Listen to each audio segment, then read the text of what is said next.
तो last episode में हमने देखा था कि टियानजुन ने जियावियन पर अटैक कर दिया था, जिससे जियावियन की हालत खराब हो चुकी थी और वो नीचे गिरने लगता है, जिससे टियानजुन काफी खुश हो रहा था। पर तभी जियावियन अपने एंग्री बुद्धा लोटस से उस पर अटैक कर देता है। अब इस अटैक के लगने की वजह से टियानजुन की हालत काफी खराब हो चुकी थी और उसका मास्क भी टूट चुका था। वो सारे बंदे मास्टर को बचाकर वहाँ से निकलने वाले थे, पर तभी वहाँ पर दो एल्डर आ चुके थे जो कि काफी पावरफुल थे। वो समझ जाते हैं कि हमें तुरंत ही किसी भी तरीके से यहाँ से निकलना होगा, नहीं तो ये दोनों काफी आसानी से हमें मार देंगे। तभी जो जिया होती है वो अपने पावर का यूज करके वहाँ पर एक टेलीपोर्टेशन एरे को बना देती है, जिसके बाद वो सभी वहाँ से निकल जाते हैं। अगले सीन में हमें जियावियन को दिखाया जाता है जिसकी हालत काफी खराब होती है। मास्टर उसके पास में आते हैं और उसे चेक करने लगते हैं, तो उन्हें पता चलता है कि जो जियावियन है उसकी सारी हड्डियां टूट चुकी है और वो डीप स्लीप के अंदर जा चुका है। इसके बारे में लिटिल फेरी उससे पूछती है, तो मास्टर बताते हैं कि हमारा जो बंदा है वो काफी बुरी तरीके से घायल हो चुका है और इसके होश में आने के काफी ज्यादा कम चांसेस है। अब इन सभी बातों को सुनकर उसके चाहने वाले काफी ज्यादा परेशान हो चुके थे। मास्टर तो काफी ज्यादा गुस्सा हो रहे थे सोलहल के ऊपर, क्योंकि सोलहल की वजह से जियावियन की हालत ऐसी हुई थी। मास्टर फैंग आगे बढ़ते हैं और कहते हैं कि तुम्हें परेशान होने की कोई भी जरूरत नहीं है, हमें अभी के टाइम में जियान के ऊपर ध्यान देना चाहिए, क्योंकि अगर हम कोशिश करते हैं तो हम जियान को बचा सकते हैं। और पूछता है कि क्या तुम्हारे पास में कोई रास्ता है जियान को जल्दी से हील करने का। मास्टर कहते हैं कि हाँ, मेरे पास में रास्ता है, और कहता है कि वैसे भी जियावियन के पास में 3000 बर्निंग फ्लेम मौजूद है जो कि जियावियन को मरने नहीं देगी। वो अपने पावर का यूज करके जियावियन को हील करेगी। बस हमें जियावियन को ऐसे जगह पर लेकर जाना होगा जहाँ पर जियावियन को काफी हाई अमाउंट में फायर मिल सके। मास्टर कहते हैं कि तुम इसके बारे में परेशान क्यों होते हो, तुम फेलिंग पवेलियन के अंदर जा सकते हो, क्योंकि हमारे फेलिंग पवेलियन के अंदर एक स्टार मौजूद है जिसके अंदर इतनी ज्यादा पावर है कि वो जियावियन को हील कर सकता है। मास्टर भी उसके बात को सुनकर काफी खुश हो चुके थे और इसके बाद वो कहते हैं कि हाँ, मैं तो इसके बारे में भूल ही चुका था। जिसके बाद वो सभी जियावियन को लेकर फेलिंग पवेलियन के लिए निकल जाते हैं। अगले सीन में हम उन सभी को देखते हैं जो कि एक जगह पर आ चुके थे। वो कहते हैं कि आखिर फेलिंग पवेलियन कहाँ पर है, क्योंकि मुझे आसपास में कोई भी पवेलियन दिखाई नहीं दे रहा है। मास्टर कहते हैं कि तुम सभी को परेशान होने की कोई भी जरूरत नहीं है, मैं बहुत ही जल्दी फेलिंग पवेलियन का गेट ओपन कर दूंगा। जिसके बाद वो अपने पास से टोकन को निकालते हैं और उसे एक्टिवेट करते हैं, जिससे वहाँ पर एक पोर्टल ओपन हो जाता है, जो देखकर वो सारे बंदे हैरान थे और कहते हैं कि सच में ये तो काफी खतरनाक है। इसकी वजह से कभी भी किसी को भी फेलिंग पवेलियन के असली ठिकाने के बारे में पता नहीं चलेगा, क्योंकि पोर्टल ओपन हो चुका था। इसलिए वो सभी पोर्टल के अंदर चले जाते हैं। अगले सीन में हम फेलिंग पवेलियन का सीन देखते हैं।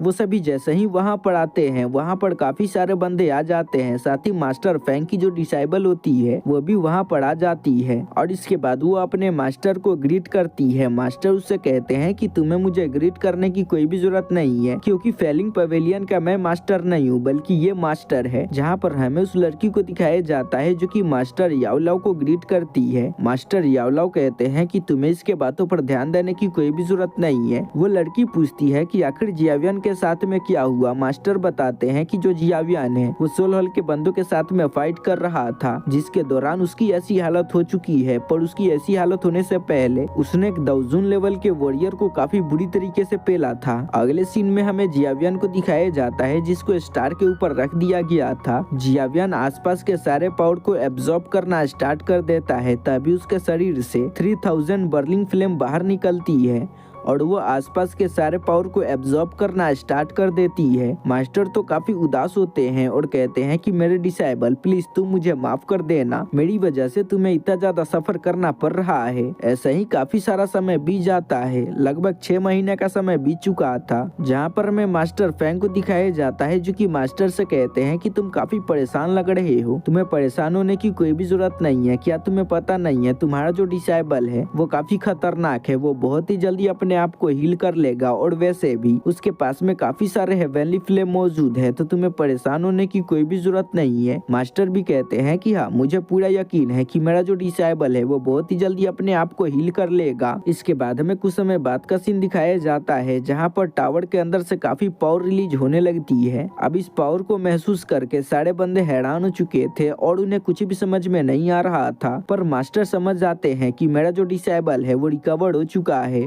और इसके बाद वो कहते हैं कि रुको, ये जो पावर है वो तो एक डाउजन लेवल के वॉरियर का है और इसकी वजह से वो काफी खुश हो चुके थे क्योंकि उनका जो डिसेबल था वो एक डाउजन लेवल का वॉरियर बन चुका था। और साथ ही वो महसूस कर पाते हैं कि जियावियन के पास में जो यंग पील है उसने उसको भी अच्छी तरीके से एब्जॉर्ब कर लिया है और उसके सारे फायदों को भी ले लिया है। जियावियन के अंदर से जितनी भी पावर निकल रही होती है वो आसपास के सामानों से जाकर टकरा रही होती है, जिसकी वजह से आसपास के पत्थरों के ऊपर भी हरियाली आने लगती है। तभी टावर के अंदर से एक बहुत ही बड़ा ड्रैगन बाहर निकल कर आता है जो कि काफी खतरनाक लग रहा था और वो रोर करने लगता है। उसके अंदर से काफी पावर रिलीज हो रही होती है। साथ ही जियावियन भी बाहर आ चुका था क्योंकि वो डाउजन लेवल पर जा चुका था, इसलिए वो अपने आसपास के सारे पावर को एब्जॉर्ब करने लगता है ताकि वो अपने पुराने द्विकी को हटाकर नए द्विकी को फील कर सके, क्योंकि अब वो जो नया द्विकी फील करेगा वो काफी शुद्ध होगा। वो ऐसा ही कर रहा था।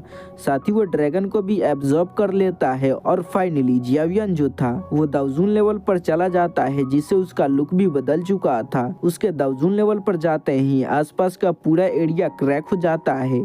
अब जियावियन के अनडाइंग पावर को देखकर सारे बंदे हैरान हो चुके थे और उन्हें अपने आंखों पर यकीन नहीं हो रहा था कि डाउजन फर्स्ट स्टार का बंदा इतना ज्यादा पावरफुल हो सकता है। तभी जियावियन की नजर अपने मास्टर के ऊपर जाती है और वो भागते भागते अपने मास्टर के पास में आ जाता है और मास्टर से माफी मांगने लगता है और कहता है कि मास्टर आप मुझे माफ कर देना, मेरी वजह से आपको सोल होल के अंदर इतने लंबे समय तक बंद रहना पड़ा।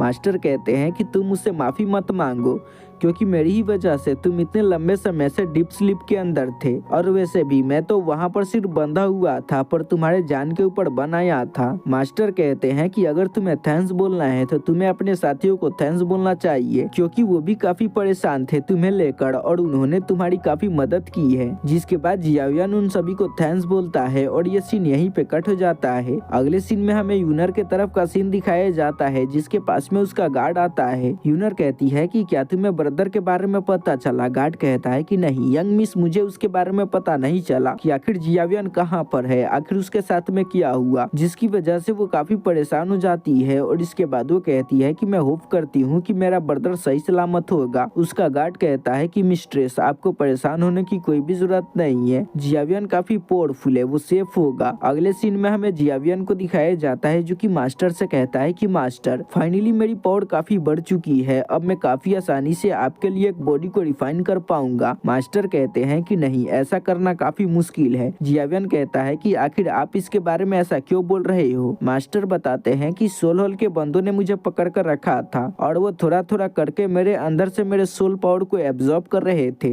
जिसकी वजह से मेरा सोल डैमेज हो चुका है और अगर तुम मुझे बॉडी दिला भी देते हो तो फिर भी मैं अच्छी तरीके से उस बॉडी पर कंट्रोल नहीं कर पाऊंगा, यानी कि मेरे सक्सेस होने के सिर्फ 10% चांस है, जिससे वो काफी परेशान हो चुका था। और मास्टर से पूछता है कि मास्टर क्या कोई दूसरा रास्ता नहीं है आपके लिए बॉडी को रिफाइन करने का? मास्टर बताते हैं कि दूसरा रास्ता है, उसके लिए हमें बेबी फ्रूट चाहिए। मास्टर फेंग बताते हैं कि बच्चे मुझे बेबी फ्रूट के बारे में पता चल चुका है, बहुत ही जल्दी यहाँ पर एक केव ओपन होने वाली है जिसके अंदर से बेबी फ्रूट तुम्हें मिल सकती है, तो क्या तुम वहाँ पर जाना चाहोगे? जियावियन कहता है कि मैं अपने मास्टर को बचाने के लिए कहीं पर भी जा सकता हूँ। अगले सीन में हमें एक बंदे को दिखाया जाता है जो कि अपने बंदे से जियावियन के बारे में पूछता है। वो कहता है कि मुझे लगता है कि जियावियन भी उसके अंदर आने वाला है। वो बंदा तो काफी खुश हो चुका था और कहता है कि फाइनली जियान तुम वहाँ पर आओ, मैं तुमसे मिलना चाहता हूँ, मैं वहीं पर तुम्हारा टेटुआ दबा दूंगा। और इसके बाद वो अपने पास से एक मास्क को निकालता है और पहन लेता है। गाइस अगर आप सभी को इसके बारे में याद ना हो तो मैं आप सभी को बता दूं, ये और कोई नहीं बल्कि टियानजुन है मेरे ख्याल से। और हाँ, इसी के साथ में इस एपिसोड का एक्सप्लेनेशन यहीं पे खत्म हो जाता है।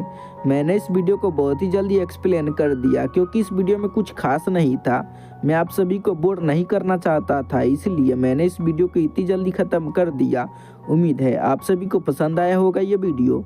और हाँ गाइस, मैं आप सभी को बता देना चाहता हूँ आज के बाद से आपको बैटल थ्रू द हेवन साथ ही stellar transformation throne of seal soul land, इन सभी का जो प्रीव्यू है उसका एक्सप्लेनेशन मेरे दूसरे चैनल पर देखने को आपको मिलेगी, जिसका लिंक मैं डिस्क्रिप्शन में डाल दूंगा, साथ ही मैं वीडियो के पिन कमेंट में भी डाल दूंगा। तो आप सभी जाकर उस चैनल को सब्सक्राइब कर लेना, क्योंकि मैं वहीं पर अब से सारे ट्रेलर्स को एक्सप्लेन करके अपलोड करने वाला हूँ। साथ ही नोवेल भी वहीं पर मैं एक्सप्लेन करके अपलोड करूंगा, क्योंकि सारी चीजें एक ही चैनल पर डालने से चैनल पर काफी ज्यादा मिस हो जाती है और कुछ भी अच्छी तरीके से समझ में नहीं आता। उम्मीद है आप सभी समझोगे और जाकर मेरे न्यू चैनल को सब्सक्राइब करोगे। जाओ और सब्सक्राइब करो।